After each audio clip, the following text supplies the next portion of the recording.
আচ্ছা নমস্কার। তো আমি চলে এসেছি পূজা লোহার আমার ভাইয়ের কাছে। আজকে তোমরা প্রত্যেকে চিনো এদেরকে, এদের ভিডিও কিন্তু খুব ভাইরাল ইউটিউবে ফেসবুকে সমস্ত জায়গায়।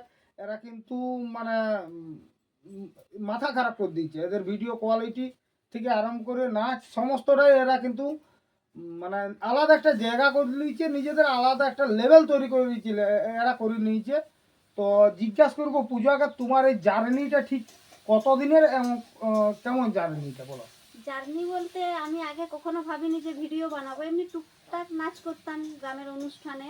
তো কখনো ভাবিনি যে এরকম সোশ্যাল মিডিয়া জিনিসটা কি, এটাই জানতাম যে সোশ্যাল মিডিয়া কি আসলে। অনেক বিয়ে সেকেন্ড ইয়ার পর্যন্ত আমার তো কোনো বড় ফোনেই ছিল না। তো বিয়ে সেকেন্ড ইয়ারের পর আমার বিয়ে হয়ে যায়।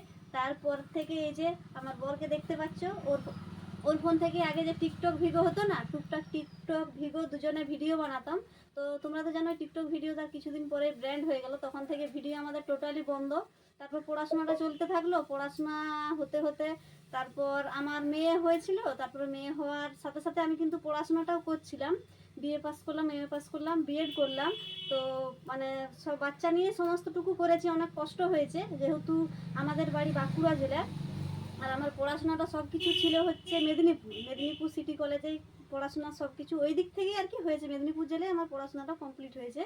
তো ভিডিও করার কোনো কথাই ছিল না। তো এই যে আমাকে অনেক সাপোর্ট করেছিল, আমি চাইতো এমনি ভিডিও করতে, ও বলতো করবো আর কি। আর মেন বিষয় হলো, তো ভিগো টিকটক হওয়ার পরে আমরা তো ভিডিও করা ছেড়ে দিয়েছিলাম, তো কোনো প্রশ্নই থাকেনি। আমাদের একজন ভাই আছে লক্ষ্মী সাগরে, মামার ছেলে, মানে ওর মামার ছেলে, আমার মামা শ্বশুরের ছেলে। তো সেই ভাই হঠাৎ করে একদিন বললো যে তোরা ভিডিও বানাতে জানিস যখন ভিডিও বানা। তো সেইটা ও গেছিলো লক্ষ্মী সাগর, আমি যাইনি। ও শুনে এসে আমাকে বলছে এরকম ভিডিও করবে, এরকম ওইখানে না অনেক লোক করে, অনেক কিছু পাচ্ছে। আর আমাদের অবস্থা তো তোমরা জানোই, আমরা কতটা গরিব পরিবার থেকে এই সোশ্যাল মিডিয়ায় এসেছি আর কি। এসব ব্যাপারে ভাবাও, মানে আমাদের গ্রামে তো কথা তো শুনছি এই, মানে এসব জিনিস আমাদের এই আশেপাশে কেউ ভাবেনি আর কি যে এরকম সোশ্যাল মিডিয়ায় কাজ করব, আমিও কখনো ভাবিনি।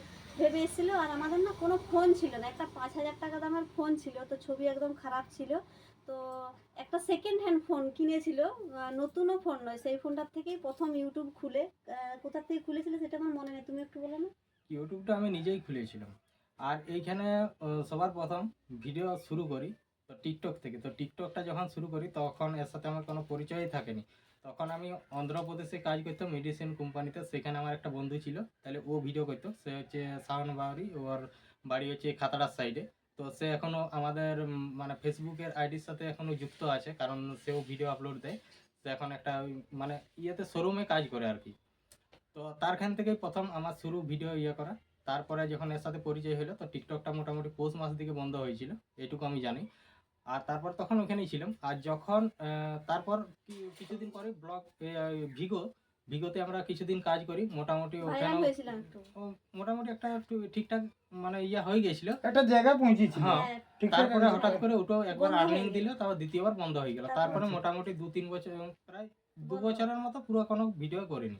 তারপরে এখানে যখন আমার লোকেশ শহরে মামা করতো, সেখানে এই মামার ঘটনাটা আমি মামার বললাম। ছেলেটা আর কি করলো। তো তখন থেকে আমরা শুরু করলাম, কিন্তু আমাদের শুরু করার পেছনে কিন্তু ওইটুকুটাই বলেছিল যে হ্যাঁ। তোরা ভিডিও কর। তারপরে বাকিটা সমস্ত কিছু মোটামুটি 2-3 মাস আমি আগে ঘাটাঘাটি করে ওই যে দেখিয়েছি। সব কিছু হ্যাঁ, ওকে করেছিল। 2-3 মাস পুরো ঘাটাঘাটি করে দেখিয়েছি কিভাবে চ্যানেল বানায়, কিভাবে চ্যানেলটাকে ঠিকঠাক করে। তো তখন এত এখন যেরকম মানে কমিউনিটি যে ইয়াগুলি আছে, তো তখন এরকম অতটা থাকে না। তো এখন হচ্ছে অনেক রকমের মানে হয়ে গেছে, মানে কমিউনিটির মধ্যে নানা রকম মানে যেগুলা যেগুলা বাধা আর কি, সেসব করেন। তখন অতটা থাকে না, তখন মানে একাই করতাম, কারোখানে ডিসিশনও পাইনি, আর সেরকম কারোখানে সাপোর্টও পাইনি। তো তখন তাইলে মানে সেরকম নেই, তাহলে আমরা নিজেদের যেটা মানে ভুল ঠিক কোনটা সেটা জানতাম না। তা অনেক কিছুই ভুল করেছি, অনেক ভুল আর হয়েছে। অনেক কিছু করেছি। তো এই মানে ইউটিউব সোশ্যাল মিডিয়ায় এসে আমি বহুত কিছু হারিয়েছি, আর তার থেকে বেশি পেয়েছি আমার অসংখ্য বন্ধুর ভালোবাসা। তো এখন পর্যন্ত মোটামুটি আমাদের এই চ্যানেলে কাজ করা হচ্ছে, মানে এই সোশ্যাল মিডিয়ায় প্রায় 4 বছরের মতো কাজ করা হচ্ছে। তো মোটামুটি তোমার আমাদের যে মানে চ্যানেল গ্রো করে মোটামুটি সব কিছু জানতে। তো 1.5 বছর থেকে 2 বছর সময় লেগে গেছিল। সব কিছু তো জানতে। এরপর বাকিটা সব বলবে, তুমি বলো। অনেকটাই তো তখন থেকে আমাদের শুরু হয়েছিল, যখন আমাদের কোনো একটা ভালো ফোন ছিল না, একটা 6,000 টাকা দামের সেকেন্ড হ্যান্ড ফোন ছিল, সেটা তো তোমাদেরকে বললাম একজনের কাছে কিনেছিল। তো সেই ফোনে ভিডিও বানাতাম, কোয়ালিটি খুব খারাপ হতো, সবাই কমেন্ট করতো যে ভিডিও বানাচ্ছ যখন একটা ভালো ফোন নাও। আর ভালো ফোন নেওয়ার মতো সামর্থ্য ছিল না, সেই সময় পড়াশোনা চলতো চারদিক থেকে, আর আমার বড় তেমন কোনো কাজ করতো না তখন যে ভালো একটা ফোন কিনতে পারবো। তো সেই ফোন থেকেই আমরা ভিডিও বানাই, এবং সেই ফোনে আমরা প্রথম পেমেন্ট পেয়ে আজকে যে ভিডিওটা আমাদের একটা ফোনে শুটিং হচ্ছে আর দাদা ভাইয়ের একটাতে হচ্ছে, তো এই ফোনটা আমরা প্রথম কিনেছিলাম প্রথম পেমেন্ট পেয়ে ইউটিউবে। তারপর থেকেই আর কি ভালোভাবে একটু কোয়ালিটিটা দিতে পারছি বলে একটু একটু ভিডিও ভাইরাল হয়েছে। আর তার জন্যই আজ এই জায়গায় এসেছি, তোমাদের ভালোবাসায় এসেছি। সব থেকে গুরুত্বপূর্ণ বিষয় হলো তোমাদের ভালোবাসা, যেটার অপব্যবহার অবশ্যই। আমরা কোনোদিন করতে পারবো না। এটার অপব্যবহার করা মানে অনেক খুব খারাপ হবে, কেননা একা একা কোনোদিন এই সোশ্যাল মিডিয়ায় এগিয়ে যাওয়া যায় না। সব কিছুই আমার পাবলিক বলতে তোমাদের ভালোবাসায় আর কি। তোমরা যারা আমার ভিডিও দেখো সবাই আর কি, পছন্দ না করলে এইটুকু যেটা এগিয়েছি সেটাও এখানে কোনো মতেই সম্ভব ছিল না। তাই তোমাদেরকে সবসময় অনেক অনেক ভালোবাসা জানাই, আর অনেক অনেক কি বলবো কৃতজ্ঞতা জানাই, তোমাদের জন্য এগিয়েছি। আরও এই দাদা ভাইয়ের হাত ধরে যাতে এগিয়ে যেতে পারি। দাদা ভাইয়ের সাথে পরিচয় হয়ে খুব ভালো লাগলো। দাদা ভাই আমাদেরকে অনেক অনেক মানে সন্ধান দিচ্ছে যে এই অনেক কিছু ডিসিশন দিচ্ছে, এটা করলে ভালো হবে।